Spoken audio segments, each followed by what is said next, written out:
You're listening to the Rosenfeld Review, and this is Lou Rosenfeld.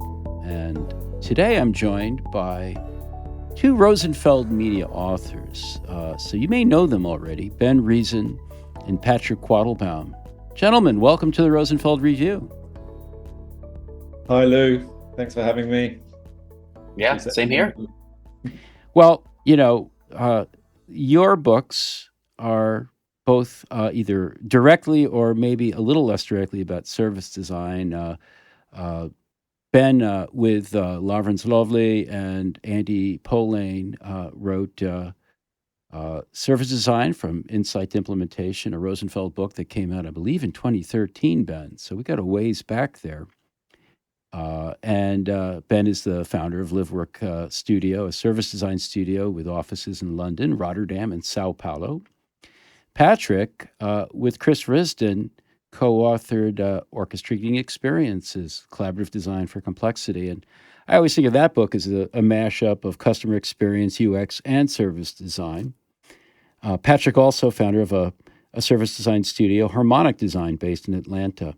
So service design has been around, and it may have gotten to a point where it means different things, or could mean different things, or benefit different people in different contexts. So would it be fair to say, guys, that we're moving from a point where it's been a practice to a point where it can benefit other practices and maybe take root in other settings? You want to go at that first, Ben? Yeah, I mean, I guess maybe it's no longer a new thing. Right. Maybe service design. So we've been at it since 2001.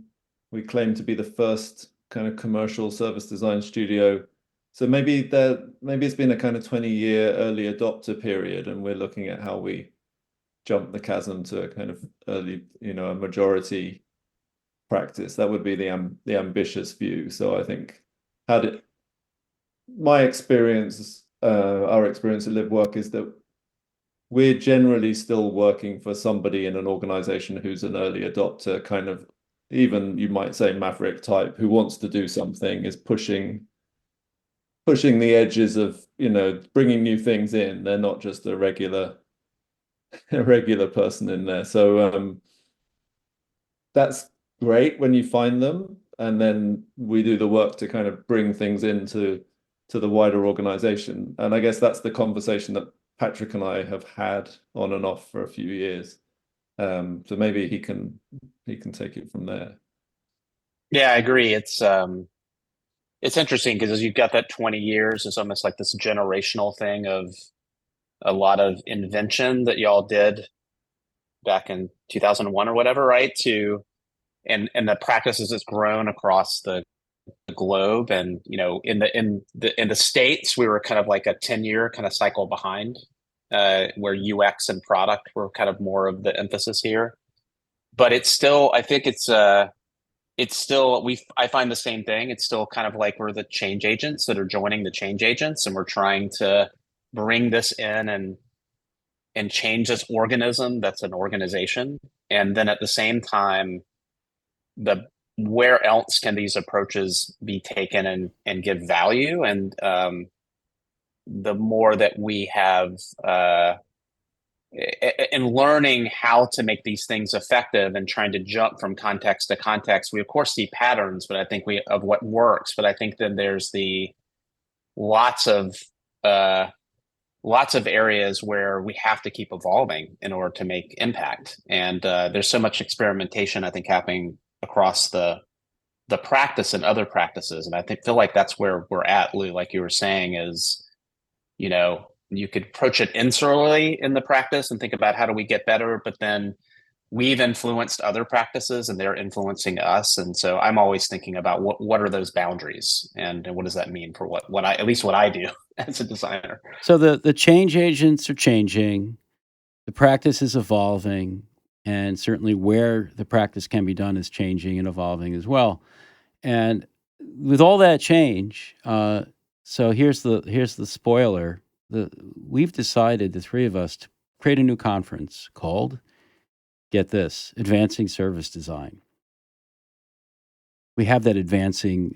We have advancing research. For one of our conferences, we thought that advancing service design would be a really good framing for this, because maybe this is a great opportunity for us as a profession to step back and look at service design through some different lenses.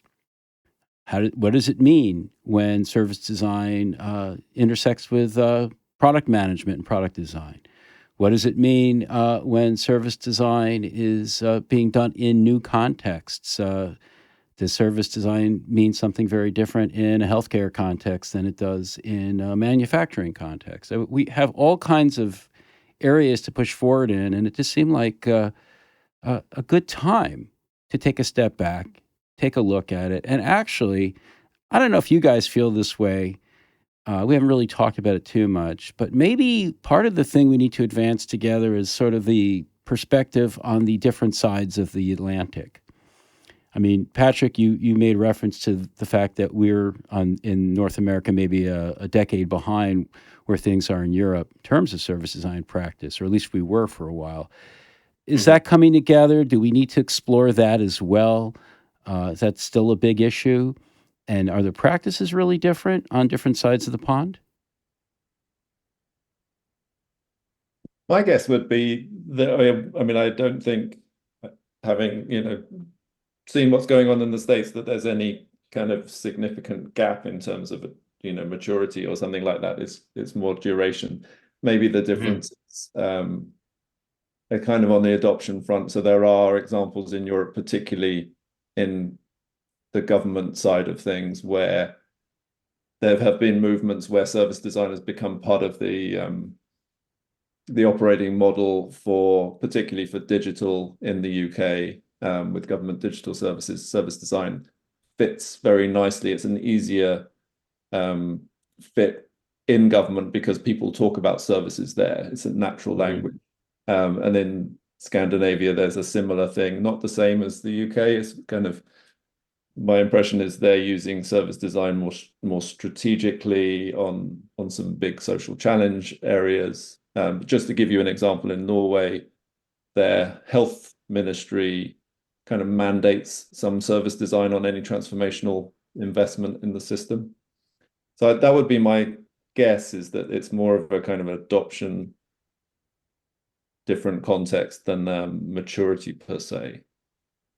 Patrick, do you feel like the maybe one of the differences is that, at least in the States, rather than seeing government as a vehicle to support services to citizens and other residents, we're doing the opposite, and we're choking many of our federal and state governments. And so has that hindered the growth of service design in the States? And are we seeing other industries as the sort of leading settings for the practice of service design in the States?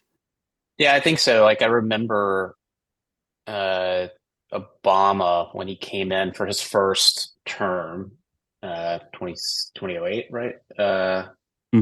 That he had a big push in citizen centricity, basically. And that kind of rippled through like a lot of what the government agencies were trying to do in the US.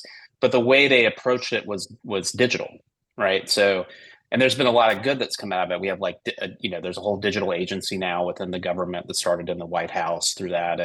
But a lot of the focus has been on technology and self-service and layering on kind of that on top of it. And I do think it's some of the way just our government operates. And I think in the US in general, that approach of user experience and product, and it just kind of fit right into that mold, right? That was happening here, versus the kind of ethos that Ben and his studio have grown up within, like you're saying, is the even just calling them digital services, right?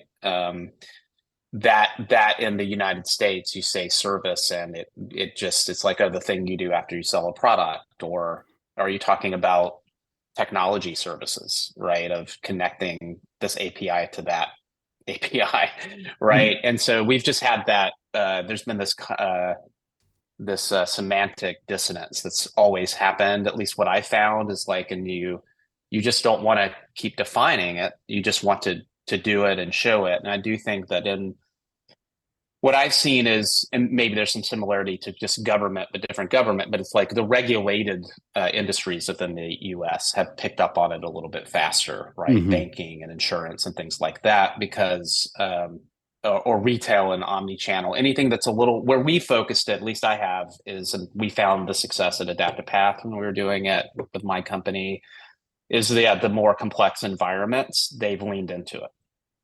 Yeah. Yeah. Yeah, I did a kind of rough and ready survey on social media last year, and there's a long tail of service design in lots of really interesting places. Like one was a jewelry business, so there, and but the two big places that people work were in healthcare and in financial services, which plays to that complexity, and regulation is interesting. So you have that challenge. I guess this brings us to one of the topics that we want to dive into in the conference, which is, when we started out, I think the reason service design exists is because services were being and are still being significantly disrupted by information technology and digital. So we have this interesting relationship with those technologies where we're not kind of fully in bed with them in the way that UX would be, with we are not product focused in that way, but we have this relationship, and over the last years, and we've been talking about this, that whole world of product management, product ownership in agile has kind of accelerated faster than service design has. So we want to engage with that new context. And I think we put out a post recently saying, it's 10 years since we wrote the book, and this is one of the things that's different now. And that was the thing that a lot of people responded to and said, there's definitely a conversation there. So I'd like to, I think that's just to trail the conference in a bit, to find some people who've done some interesting things working that way would be great. Well, let's dive into the conference a bit. So first of all, it's going to be virtual. It's going to take place December 3rd and 4th. And each of you are going to put together a day. The format is going to be very case study forward, to put it bluntly. Each day right now we're thinking 4 case studies a day, with a couple other speakers and panelists, but to really tell the story of service design in these non-traditional contexts, and service design as it migrates into taking a big role in other methodologies. What do you feel you're hoping to see people who attend this conference at the end of the 2 days feeling, or how would you hope their thinking is going to have evolved over the 2 days? So I'm hoping that we're picking up on a couple of things which are on the edge of everyone's practice, and they come away feeling better equipped to pursue those things that they've been asked to do. And just to kind of tee it up, and then maybe we could go through the kind of the two. We're thinking about it as being a kind of two sides of how does service design interface with systems. So the system of the organization, it's other practices. How do you integrate across so those things we've mentioned, like agile, but also with data and data science, data analytics, with corporate strategy. How does service design play with other key practices within an organization? And then right, and then so play together better is often something that's centered around understanding the other's goals and motivations, but also being able to speak the language. I like to think the case study format is going to be really good for that, right? Because case studies that are born of these intersections have to demonstrate how service designers had to understand motivations and goals better of people that are different than they're used to working with, and as well as their language. So I wonder if that's going to be a big aid to the attendee of advancing service design, just a better ability to have conversations with people who they may not have worked with before. Yeah, I think that's why I'm excited about the case studies because they'll hopefully. I think we're looking for the stories that haven't been told yet. So I'm excited about the format of the conference because we'll be introducing attendees to some new voices that I think will have some wisdom either through victory or defeat or both of trying to do these things in some complex environments. And that learning from their learnings, but then also inviting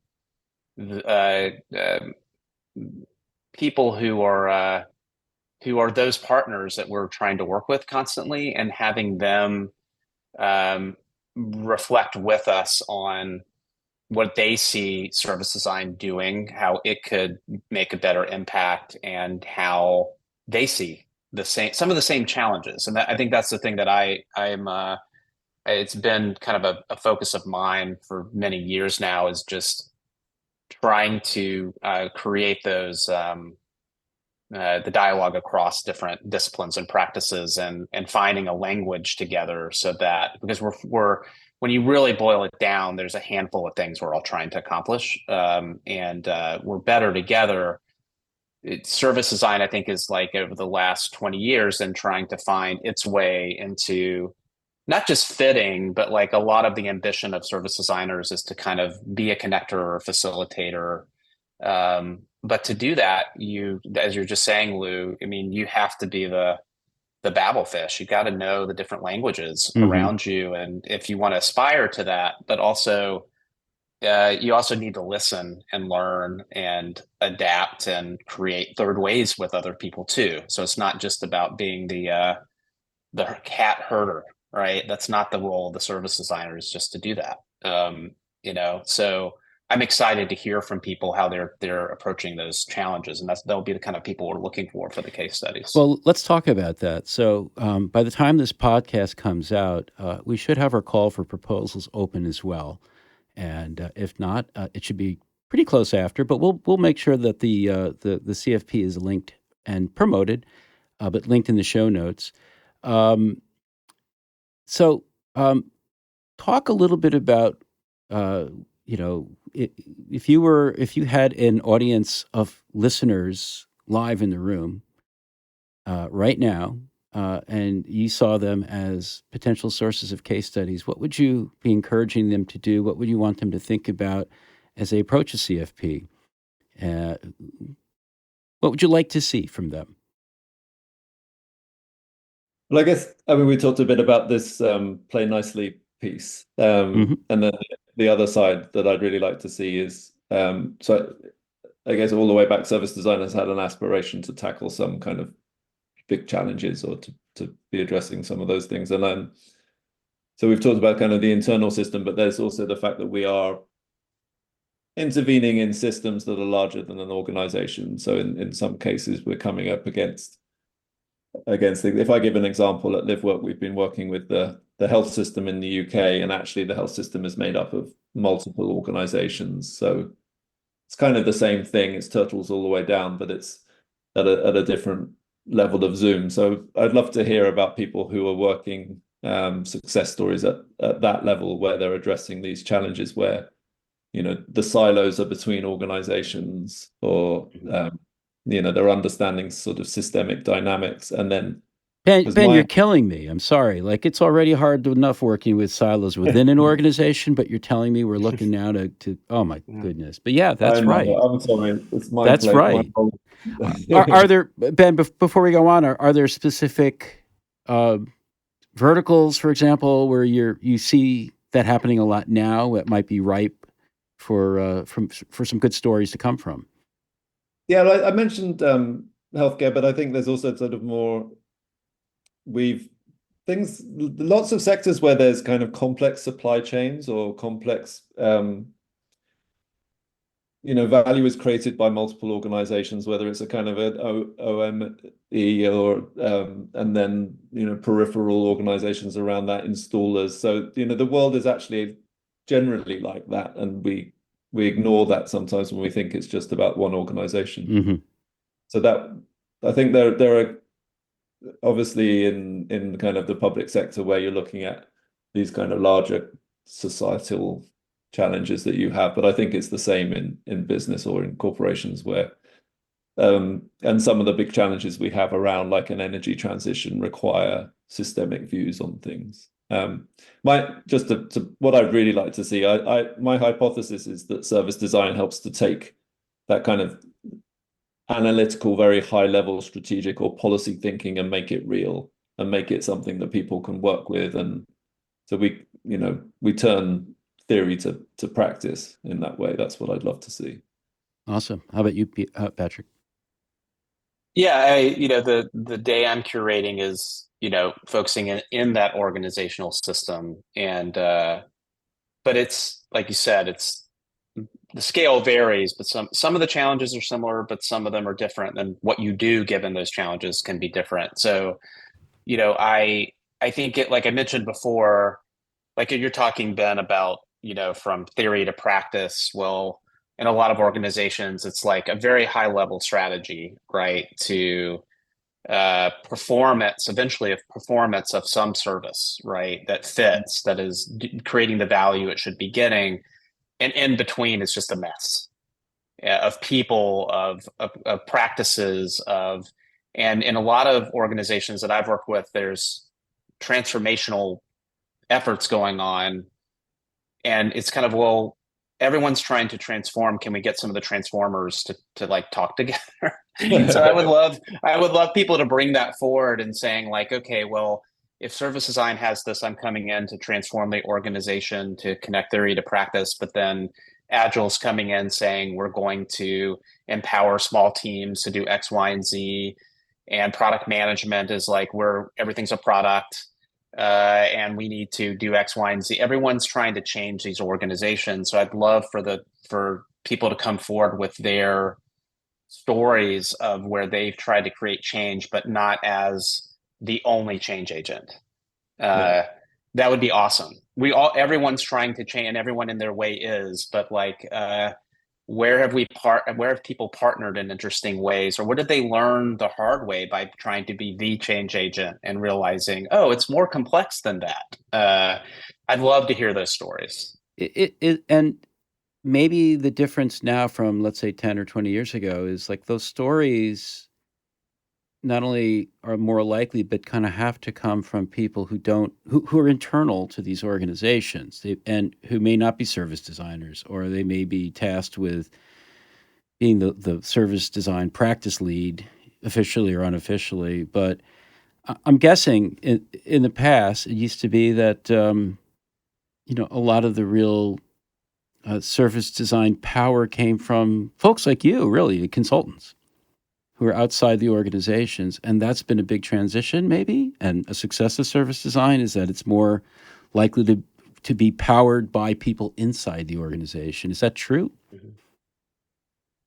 I think that's a great point, Lou, actually. And that's definitely been happening. And I actually remember thinking back at the beginning, this thing really needs to exist inside. It has to be valued to that extent that people hire it long term. It's no longer an intervention from a consulting firm. It's something that you have because you value it. And then those people get to be much closer to the delivery. They really know their stuff. And you talked earlier about, special, more focus in a particular industry or such. And I think those would be awesome things to hear about. I think that's what's happening out there. Well, this is great. If you're listening, I hope you're taking notes, and I hope you're starting to think about what stories you may want to share in the CFP to speak at Advancing Service Design.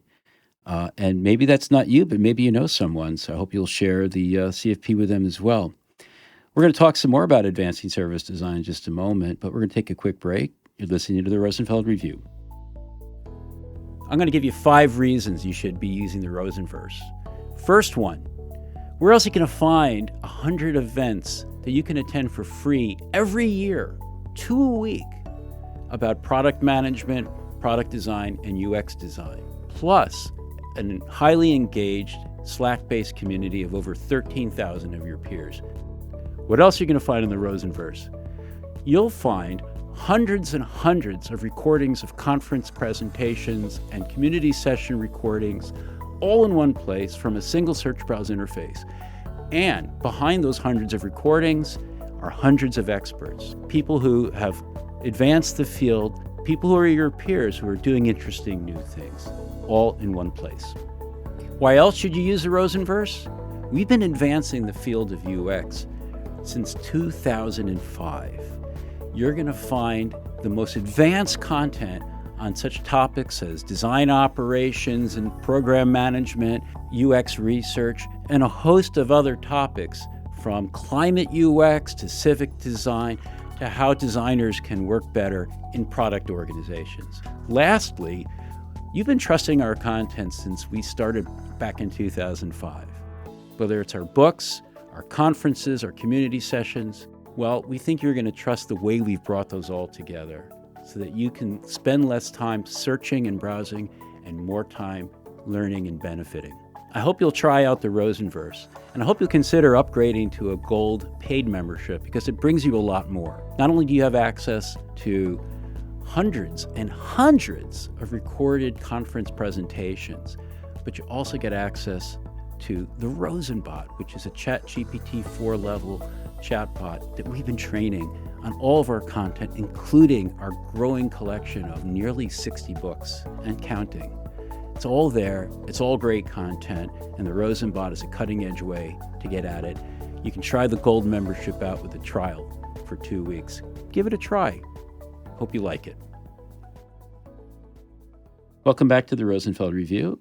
Lou Rosenfeld talking with Patrick Quattlebaum and Ben Reason about Advancing Service Design 2024, the first conference of its type. It's the first edition, and it'll be taking place virtually December 3rd and 4th. Patrick and Ben are the curators. I'm happy to be helping out with the Rosenfeld team. Really excited about putting on this conference. We were talking about case studies. We're going to be featuring 8 over the 2 days. I thought it might be interesting for each of you to give a sense of what you're looking through, maybe by telling a story from your own work that might help unlock the broader concept of the case studies on your respective days. Patrick, you want to go first? Sure. Well, we were talking about earlier about like in the US introducing these approaches. That reminded me of working with a retailer, and it was like 2010, and it was interesting. And also on the topic of kind of internal partnerships, it was this very large initiative rolling out a very large service that would have marketing on television and billboards and really big thing. And at the same and it was hitting physical stores, digital, everything. And at the same time, the organization was starting to move to agile and product managers at the exact same time. So it was a really interesting moment to kind of catch what now, at least in the US, it's like when I go to work with an organization, there's a whole product organization now, and we're thinking about how do we relate to it. Well, this was like you're catching it as it's not even clay yet. It's just the things kind of coming together. And I sat through the agile training and tried to pick up on the language because I knew I was working on the strategy for it. Like, well, eventually we're going to have to get this down and have these agile teams make stuff. And so I wanted to learn. I sat through 3 days of training. I threw paper airplanes. I learned all the lingo of agile. I wrote down how many times I said the word design. It was 3 in 3 days. And I was like, okay, this is going to be interesting. And then, so that was really helpful. And then learning, the other thing I is like working with all those internal departments within a retailer that do all the jobs, like trying to learn all their languages. Just think of what you're saying earlier. And then what I realized, what I introduced there at the time was, it's like, you're thinking up here of like, we're coming up with these really big ideas. and then you've got all of these teams who are going to execute, there's something missing. And like, we're going to have to bridge that. And well, how do we start to bridge it? And I started introducing things that are service design approaches, but they, Ben, like saying service here is, again, it was like, why? I don't know why you're using that term. So I just said, okay, blueprint, journey, like just simplified it and experiment with creating roles to kind of to bridge that and work with the other disciplines. And to me, a lot of it just hasn't changed. But to Ben's point earlier, what's happened is, at least in the US, the product management approaches that were very nascent in that company 14 years ago, the acceleration of product management, right, has now, I think, a lot of not just service designers are trying to figure out fit in that world. But at the same time, the same challenges I was seeing 14 years ago as they were forming this, I see in every company is like every approach has its features and bugs. A bugs of product management is things don't connect, things aren't cohesive. You're building nodes to a system that no one's looking at. And that, except for the only system is portfolio, program, product, that it's like how you're organized. And so there's a lot of good that comes out of those approaches, but that I think service design is helpful to. And it's like it's funny, like some things don't change. And I think there's just such a value for service designers, but I think also in order for service designers, just in that one example of product management to be successful, you have to understand how product management works, how agile works, so you can work with it. And I think there's a lot of power in that, to be the one to lean in, to be the one to understand and try to figure out, and not just react, but to proactively figure out how to bring these things together. That's leadership, whether you're a leader or not, right? Quote unquote. So yeah, I think I know that's happening all over the world of people trying to make that happen. So yeah, that's an example of my stories. I'd love to hear. I mean, that's 14 years ago. I'd love to hear some fresh stories. Well, how about you, Ben? Yeah, so I've got one that's more on that kind of systemic one. And actually interesting, I heard us saying that this kind of connecting the theory to the practice, actually. So there's a piece of work that's live right now with our team in the Netherlands. And nominally they are looking at the staffing shortage they have there in their prison system. So there's pressure on the system because they can't get enough people. And then you open up all of the reasons why you can't get enough people, which gets you into the whole system from what is it like to do the job? What are the tools you have to do that job? What's it like interacting with the inmates? What kind of productivity gains are offered by technology in that system? And the way the team are approaching it, I thought was really a nice example of that, connecting to the system. And it's actually quite a bottom-up approach. So they have design teams in 7 or 8 prisons. They have a framework that's based on 7 key insights they've got about where opportunities lie. And they're working with the prisons to identify where they would like to prototype solutions. But then those are all very local, and this is a big systemic problem.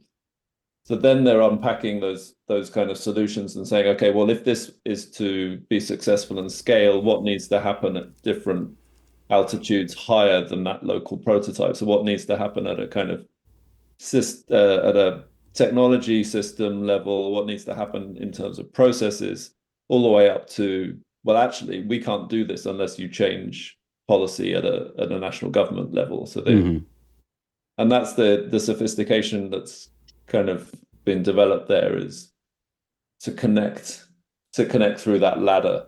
So I'm going to dramatically oversimplify what you both just said, but Patrick, you had a case study that you'd love to see case studies like the story you told around better communication because in the trenches you are working with people that may have different languages, different motivations, and so forth, like product managers, which service designers may not have even knew existed 10 years ago. Ben, you're talking more about connection Hmm. across systems and panning back. I guess I'm thinking of the 10X film here. Of course, every service designer is tired of hearing people like me say, "Oh, I've heard of that." But that's what I'm thinking of, and being able to look back, like have a perspective far back enough that you can see ways of connecting systems that maybe aren't so easy to see when you're in those systems. So that's the mandate, folks. You've just been given some ideas. Uh, Take a look at the CFP, the call for proposals. We'd love to hear from you. Yeah. Link will be in the show notes. Go ahead, Ben. Yeah, Lou, if I may, you said communicate and connect in a beautiful synthesis down to 2 words, and it's interesting. Those are human factors. Mhm. And in the work in the Netherlands, there was a sort of some academics shadowing it, and that's what they pulled out as the value of service design in these contexts is to address human factors that are impediments to change. And it's not quite the same language, but connect different perspectives was key. Orchestrating, Patrick will be pleased to hear, was a key word. And of course, the Um, term human factors for many of us means something probably very different than what you're talking about, Ben. So, Yes. well, yeah, language is a Yes. pain in the ass. Oh my God. well, I think it's maybe just a zoom out on human factors for me. I probably put that on there. Yeah, it's not usability. Maybe it is a systemic tool. Well, guys, Yeah. at the end of each of those sets of case studies in your respective days, there's going to be a panel discussion, and my understanding is that we're gonna put together panels of people who are not from service design, but either have connected with, worked with, communicated with service designers in those different contexts, and could provide an interesting outside perspective on what they heard during the day and the overall practice of service design that they're encountering. Did I get it right? How would you put it?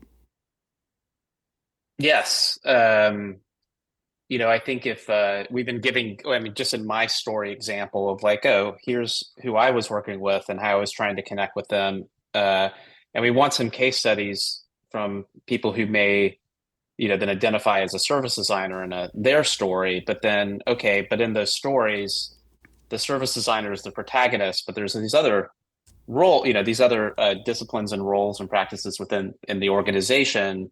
So I'm interested in having a panel of those people, right, who can reflect on what they've heard from those stories and then bring forward that kind of their point of view and where we see the Venn diagram, right, that I do think exists. But hearing from them the connections that they see with service design, have where have they seen it add value? How could it add more value? How does it relate to what they do? What do they see as similar or different tensions, challenges? I think it'd be very valuable to not just have a bubble of people who love service design or some connected to it talking to one another inside of the bubble. So they'll keep us honest and give us give us some interesting perspectives. Awesome. Well, the conference is coming up. Good Lord, very soon. We hope you listening might consider being part of it.